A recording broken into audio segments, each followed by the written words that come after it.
Don't forget to pray. But don't be ashamed to pray. And don't be too proud to pray. Because prayer changes things.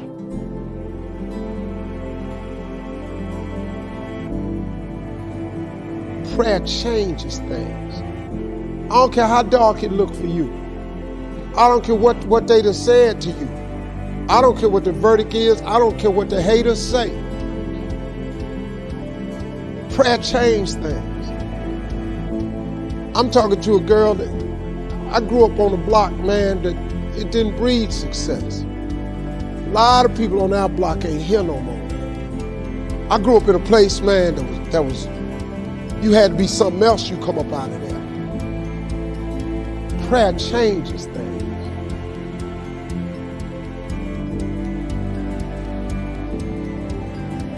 I was told I would never be nothing. Prayer changes things. I flunked out of school. Prayer changes things. I'm on my third marriage, lost everything I've owned twice. I've been homeless and lived in a car for 3 years. Prayer changes things.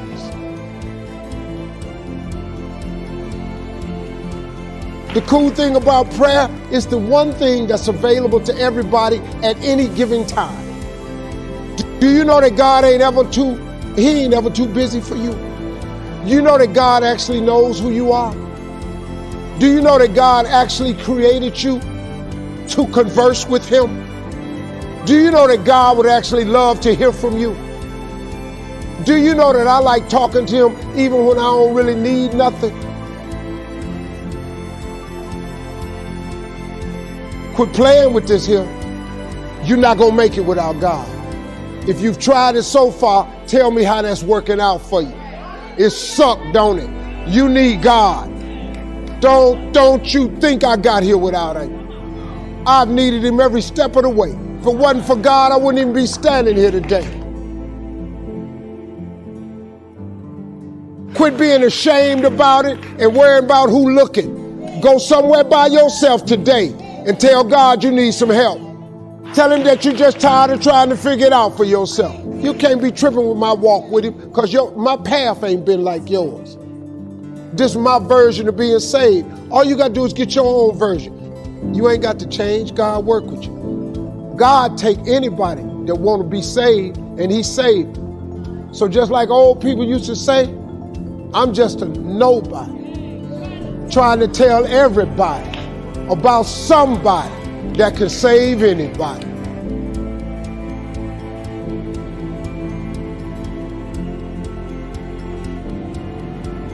Two things, my dream and my faith. Faith is the belief in things that you cannot see. You can never lose faith. That's the key. You have to believe in something that you can't see. You have to believe when you don't see no way how. You have to buckle down and keep believing. God is always coming. Here's the deal. The moment you ask God for something, He boxes it up and He ships it to you.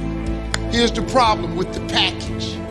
He never gives you the date that it's going to arrive. It's going to come. He just don't tell you when. If He told you when, it would destroy the relationship that's required to have an abundant life, which is faith. If God told you you were going to be rich in August of 2021, do you know how crazy you would talk to people from now until then? Because you know on August 21, I'm going to be rich. But He don't tell you when the package is going to arrive. So here's the deal. He wants you to stay in faith to receive the package because He only delivers to Faith Street. Your brain is the most powerful weapon in the world. Once you put away your phones and your computers and all that we have nowadays, yeah, it's great. We're up to date. But your brain is the only thing you have when you're going through depression, when you're going through hard times, when you're going through death, real life. You can't Google that, man. You're alone. You're alone. You may have a shrink you're going to, you may have a best friend you're going to, but there's 24 hours in the day where you're alone in this brain. and your brain is talking to you in all kind of ways, and it wants to control you and pull you in these different pockets. If you can't control your own brain and your brain controls you, you got to tell your brain where you want to go and how you want to go and how you want to get there. You got to control it. If not, it's over. What existed for me was, okay, man, how am I going to make this work? And all I knew back then was hard work. The only way anything gets accomplished. That's all I heard back in those days. You got to work hard. You got to work hard. I'm not getting I can't get this paragraph. I can't remember what the in this paragraph to pass this test to get in the military. Read again. Still not getting it. Read again. But if you're not getting it, write it out. And that's how I started learning. Okay, well, I gotta write out everything I do. And then write it out again. And write it out again. And guess what happened? I got it. I can't swim. I'm negative buoyant. Go back again. I can't swim. Go back again. Go back again. Go back again. I got it. I realized if I keep going back and going back and going back until this just becomes, your mind will say, okay, we're gonna figure it out, because he is not going to stop. It's not like I'm gonna try one more time. No, it's just like alarm clock goes off, boop, we're going back. I can't read right, we're going back. I gave myself no way out, and my mind realized that. They said, okay, we're gonna adapt and overcome now. Like a lot of people say, trying hard. Your mind knows, man. It knows this guy's bullshitting me, man. This guy's lying. There's no truth behind it. When I was in Navy SEAL training, people go, how were you there for 18 months? The program was only 6 months long. You were in 3 hell weeks in 1 year. No one's ever done that. How did you do that? I talk about the new norm. When I lived in a $7 a month place when I was growing up for a short period of time, I loved it. I didn't know any different. That was my norm. Once we moved out of that place, we moved to a $236 a month place. I was like, I never want to go back to that little piece of shit. But if you go back to that $7 a month place and you realize this is where I live, this is all I got, your mind says, roger that, this is home.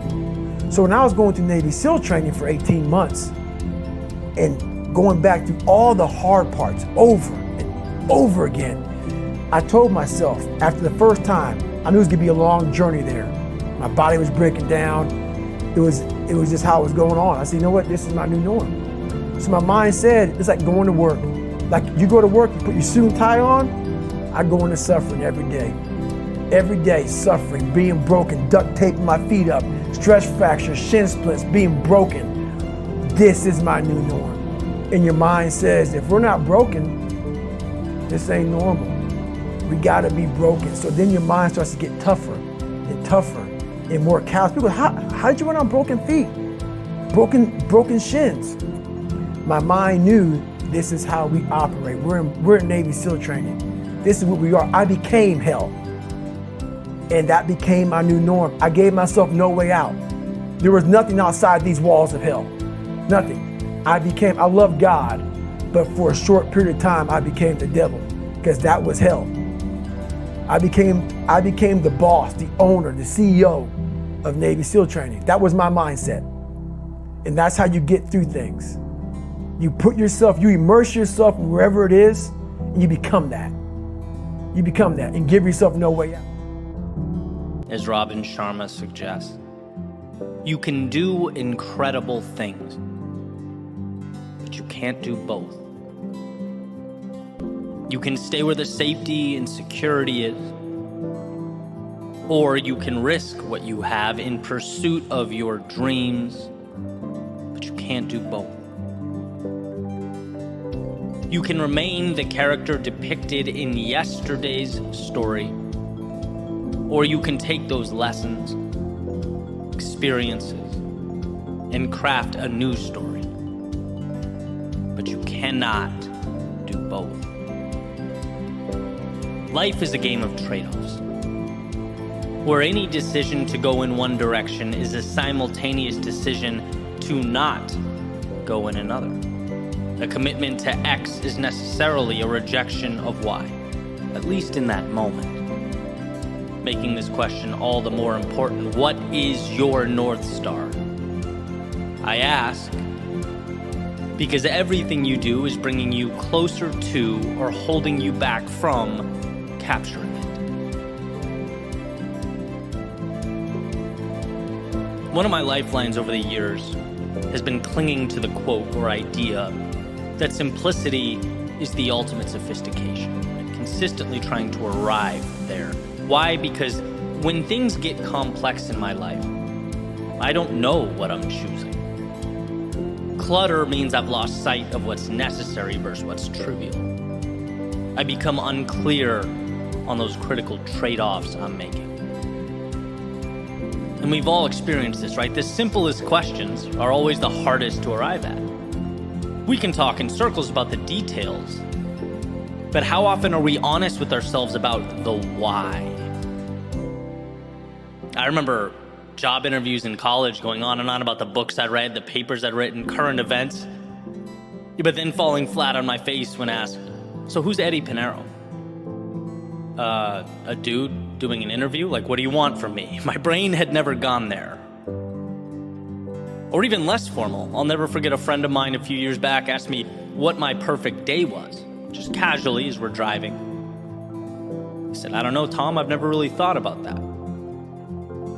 He goes, then how are you ever supposed to have a perfect day if you don't know? And how simple. Simple and simultaneously incredible. Who wants a life without perfect days, right? Like what is all this for? The world is infinite, and you can be ruled by its variability and its complexity. You can run around adhering to all its rules, hoping you're doing the right thing, whatever that is. Or you can identify, carve out, and rule over your own little piece of it, your own kingdom. You can choose you. If you take the time to uncover who you are, what lights you up, and then, as Emerson advocates, hitch your wagon to that star. The best investment of our time is to truly understand and decide what we should be saying yes to. Because if we don't know what matters, then nothing does. Here's a famous dialogue from Lewis Carroll's Alice in Wonderland. Alice, would you tell me, please, which way I ought to go from here? That depends a good deal on where you want to get to, said the cat. Well, I don't much care where, said Alice. Then it doesn't matter which way you go, said the cat. Well, so long as I get somewhere, Alice added as an explanation. Oh, you're sure to do that, said the cat. If only you walk long enough. Beautiful passage. If you don't care where you go, any road will take you there. And see, it's not wrong to not know. It doesn't make you bad or mean life is a waste of time. It just means you're taking a large portion of control, which is one of your superpowers, and tossing it up into the ether. It means you are bowing to hope. And I know that no one here wants to live every day merely clinging to hope. This is not a we'll see how it goes channel or podcast, right? This is about the little changes that take life from a 6 out of 10 to a 9 or a 10 out of 10. It's about using what's around us to maximize the miracle we are living and breathing every day. Again, life is complex. So for you to take the time and simplify, to remove what's unnecessary, what an advantage. Yeah, I could do this or that. I could go here or there.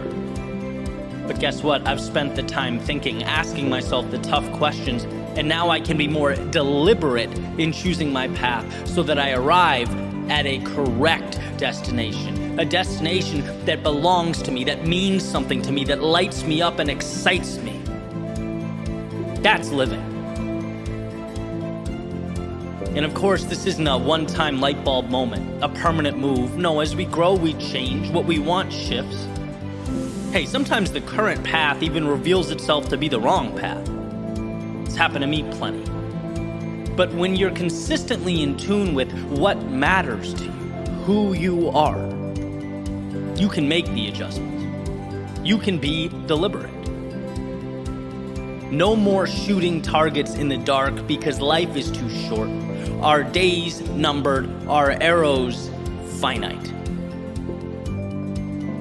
Live life like each day means something. Because each day is transporting you to your something. Let's use the pieces around us to build our own skylines, etch our own stories into the sands of time. If a decision to do one thing is a simultaneous decision to not do something else, make sure to have that North Star in scope so that you don't, amidst that chaos of life, unknowingly turn your back on it. Ask yourself who you are. Be as patient as possible, working for that answer. Because as far as I can tell, that information is the key that unlocks infinite possibility. It's knowledge that opens the door to life on your terms.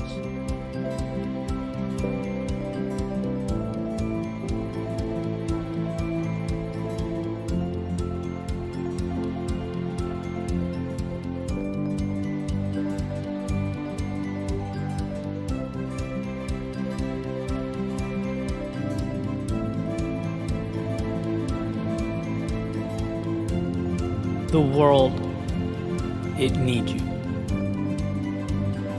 But it needs the real you. Not the one with the mask, looking to blend in. Nor the one making all those concessions to avoid being left out. No, the real you. With your flaws and your insufficiencies, your strengths and your gifts, your hopes and your dreams. It needs the you that so often hides away underneath that blanket of caution and skepticism. The you that's coupled with vulnerability, more easily ignored than brought to life with conviction. But that's the you this world needs. When I was younger, I seemed to separate life into two categories. Me in one, and everyone else in the other. And guess which of the two categories I assumed had it all figured out? In my mind, I was the one, the only one who didn't know. The one who was winging it, stumbling my way through each and every day. All those other people, though, they not only had plans, they had the right plans. They knew the right details, but I didn't. And so in my head, me being right required I necessarily look to them. I follow their lead. Since there exists an established correct path, that must be where I steer the ship. But then some time passes. You grow older, maybe pick up a little wisdom along the way, and you realize that no one really knows what they're doing. There are very few objectively correct roads that must be traveled. Life is not a paint by number, it's a blank canvas. And understanding this changed the image in my head. From one of me knocking on the door of a party everyone else was at, to visualizing almost 8 billion individual souls running around trying to figure things out in the limited stretch of time they have here on planet Earth.